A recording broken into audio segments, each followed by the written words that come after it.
This is one hell of a case, Doc. Two of our finest criminal psychologists refused to work with this lunatic. Refused? Let's just say he has a way of getting into your head. Well, what exactly has he done, Detective? He claims to have murdered 50 women in 50 different states. And whilst these women all went missing at similar time frames, the stories just don't add up.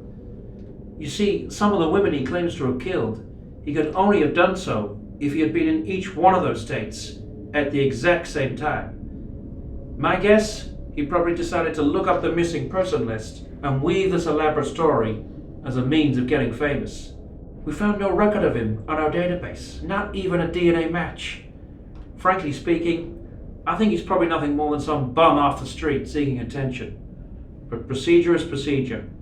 I need you to hear this psycho out so you can clear this attention-seeking scumbag, and I can get back to more important things, like protecting the streets of Washington, D.C. from real criminals.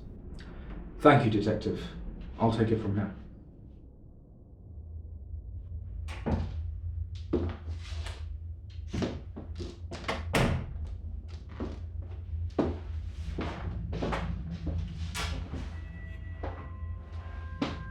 Hello, I'm Dr. Stark. What is your name? Name? What's in a name? That which we call a rose by any other name will smell just as sweet. Shakespeare. I see you have an interest in 17th century British plays. 16th century. And plays, no. Words, yes. For if not for words, how else would one separate the vile, psychopathic, mass murderers such as myself from the articulate, socialistic, doctorate-holding, distinguished gentlemen such as yourself? Dr. Stark, I am what I am, but a fool I am not. The file in front of you has already enlightened you with the knowledge as to who I am, what I am, how we have ended up in this predicament, and when. The reason you're here, however, is not to learn the who's, the what's, the how's, or even the when's, but in fact, the why's. So let us spare ourselves the indignity of small talk and get to the essence, the means, the brilliance of which even the likes of Faulkner himself could not fathom.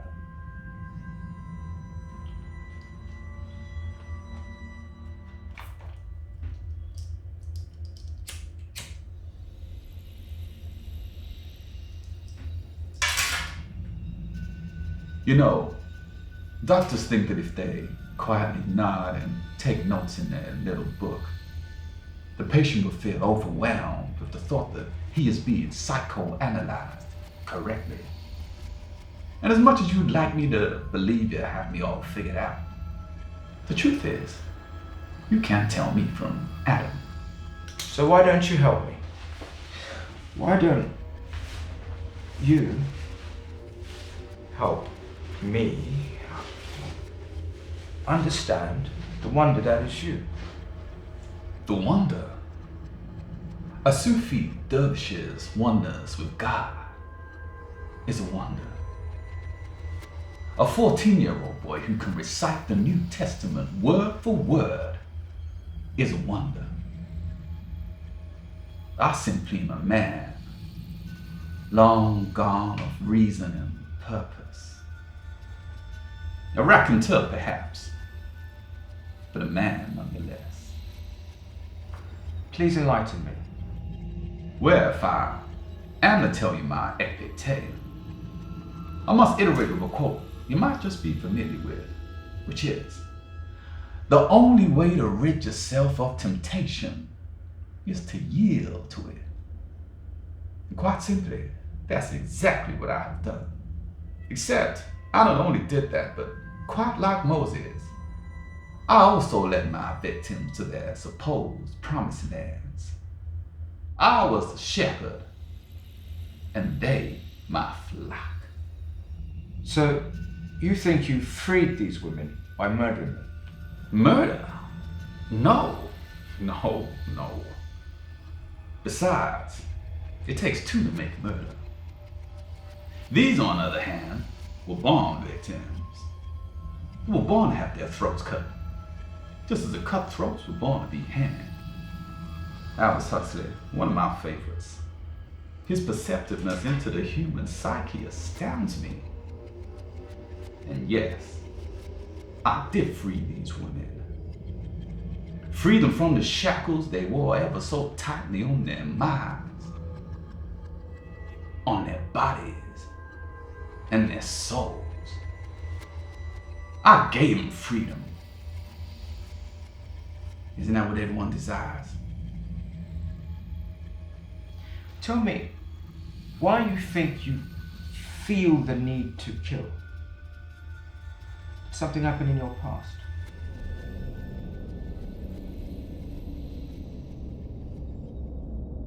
Well, let's see. Maybe it was the beatings my daddy gave me. Maybe it was 'cause Mama didn't love me. Maybe because I was molested by my uncle. Maybe it's because the love of my life ripped out my heart. Maybe it was a divine calling to purify this world of sin. Or maybe, just maybe, I felt like it. Do you really think I'm going to fall for this? This half-baked crock of shit story? Now tell me, what is the truth? You tell me, Doc. After all, ain't that what you're being paid for? Figuring out the truth? Reading between the lines? Finding out whether or not I did actually kill, or if I'm making it all up? Look, I'm trying to help you. Are you now? You've confessed to murdering 50 missing women from all 50 states. That's a serious crime. Now, you and I both know that unless you had a partner, there's no way you could have pulled this off. And why not? Well, for one, the dates don't add up. You could not possibly have been at two places at once. Why not? You know, in the Gospel of St. Thomas, God says, split a piece of wood, and I'm there. Lift a stone, and I'm there. So, you think you're God? No. I'm just a messenger. Right. So, let me get this straight. God asked you to murder these people. God doesn't ask. He commands. And not murder, kill. You see, Doc, the world needs to be reminded of its evils in order for it to find its purity and sanctity. I'm not saying God spoke to me. I'm just saying someone needed to be the instrument for delivering the message. Might as well be me, right? I have one last question. Do you want the world to know your story? Of course. Why else would I be here? You said I couldn't tell you from Adam. But you know what? You underestimated me. You have exceptional linguistic ability, which increases the probability of you being bipolar, but I see no evidence of mania or depression to support this. You're definitely not schizophrenic. I see no signs of obsessive compulsive disorder. If everything you said today were true, I would diagnose you with psychopathy, but since you've produced no evidence to support your physically impossible story, I have to rule this out too. You are an astute man, you are well read, and I don't know what happened or why. Maybe it was all those history books you read that inspired you to make you want to put your name in them or something. I don't know. But I will tell you what I do know. That is, you are not a murderer. Now, I've been a criminal psychologist for a long time. I know a criminal when I see one. And as much as you try to convince me otherwise, I know you're full of shit.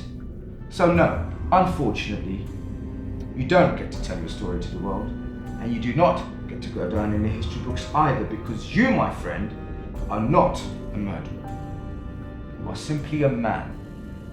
A man with far too much time on his hands, who's looking to chase away the tedium of his daily life and maybe find some glory too while he's at it. But that's all. You are by no means a murderer. Okay, Doc, if you say so.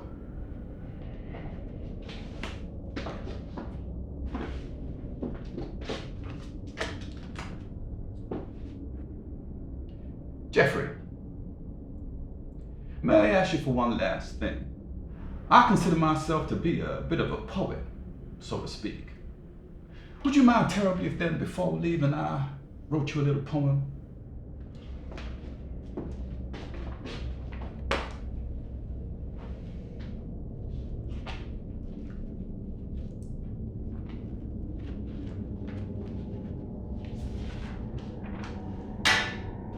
Knock yourself out.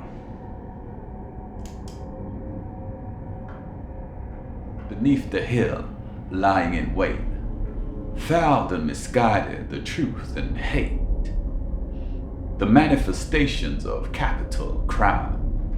If only you weren't so lost for time, a decade of articulating the immaculate plan. The divinity of one man was at hand. L'enfant's vision of a congression marks the final chapter of my aggression. Goodbye, Dr. Stark.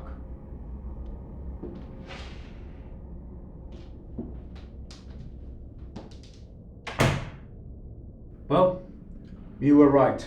Definitely not a murderer. Just wanted some attention. You can release him. very well. Thank you, Dr. Stark.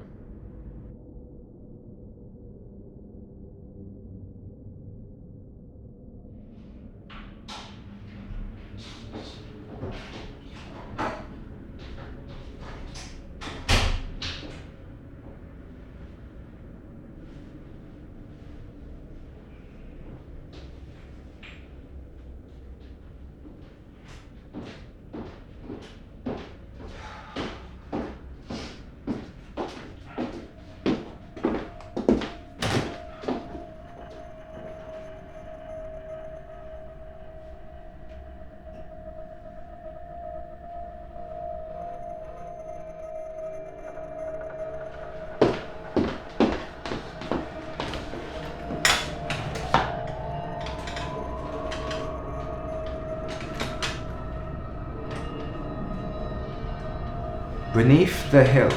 What hill? Manifestation of a capital crime, murder.